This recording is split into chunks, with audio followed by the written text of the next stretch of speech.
వాలి శ్రీరామచంద్రుడితో, నువ్వు మహాధర్మాత్ముడివి అంటారే. నీ తండ్రి దశరథ మహారాజుని సత్యమునందు నిలబెట్టడానికి అరణ్యానికి వచ్చావని చెప్తారే. మరి నేను వేరే వాళ్ళతో యుద్ధం చేస్తుంటే ఒక చెట్టు చాటు నుండి బాణంతో కొట్టడానికి నీకు సిగ్గుగా లేదా రామా? అసలు ఏ విషయంలోనూ నీకు నాకు గొడవ లేదే. నేను మీ రాజ్యంలోనికి రాలేదే. నువ్వే మా రాజ్యంలోకి వచ్చావు. నేను చెట్టు ఆకుల్ని ఫలాల్ని తినే శాకామృగాన్ని. నువ్వు మనుష్యుడివి. ధర్మం అనే తొడుగు కప్పుకున్న మహాపాపాత్ముడివి నీవు. నీ భార్యని అపహరించిన రావణుడు నా కింకరుడు.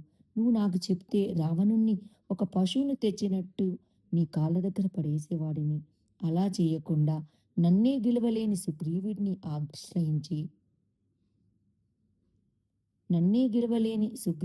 ఆశ్రయించి సీతమ్మను తీసుకురావాలని ప్రయత్నించావు. సుగ్రీవుడి కోసం నన్ను చంపావు.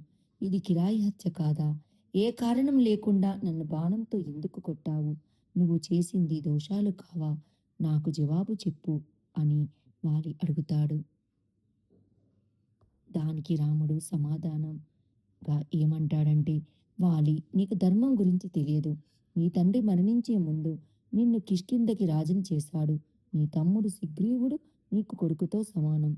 అలాంటి సుగ్రీవుడి భార్య నీకు కోడలతో సమానం. సుగ్రీవుడు బ్రతికి ఉన్నాడని తెలిసి కూడా అతని భార్య రమతో నువ్వు కామసుఖాన్ని పొందుతున్నావు. ధర్మశాస్త్రంలో దీనికి మరణశిక్ష తప్ప ఇంకో శిక్ష లేదు.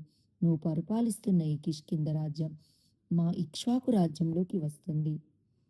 అందుకే నిన్ను శిక్షించలేదంటే నేను అధర్మం చేసిన వాడిని అవుతాను. నువ్వు నాతో స్నేహం ఎందుకు చేయలేదు? సుగ్రీవుడితో ఎందుకు చేస్తావు అన్నావు. ఆ ధర్మాత్ముడితో నేను స్నేహం చేయను. అధర్మాత్ముడితో నేను స్నేహం చేయను. చెట్టుచాటు నుండి కనిపించకుండా చంపావు. దోషం కాదా అన్నావు. నేను మానవుణ్ణి, నువ్వు శాఖ మృగానివి, జంతువువి. ఒక క్షత్రియుడు మృగాన్ని చంపాలంటే చాటు నుండి కొట్టవచ్చు, బలవేసి కొట్టొచ్చు, అప్రమత్తంగా ఉన్నా, పడుకొని ఉన్నా, తింటూ ఉన్నా ఎప్పుడైనా కొట్టొచ్చు. కానీ ఒక స్త్రీ మృగంతో సంగమిస్తుంటే మాత్రం బాణ ప్రయోగం చేయకూడదు. నిన్ను ఎలా కొట్టినా నాకు పాపం రాదని కొట్టాను. వాలి, నువ్వు ఒక పిల్లాడు మాట్లాడినట్లు మాట్లాడుతున్నావు. నీదే తప్పు అని రాముడు చెప్తాడు. ఇదంతా విన్న వాలి, మహానుభావ రామచంద్ర, నీది ఏ తప్పు లేదు, నువ్వు ధర్మాత్ముడివి అని వాలి అన్నాడు. జై శ్రీరామ్.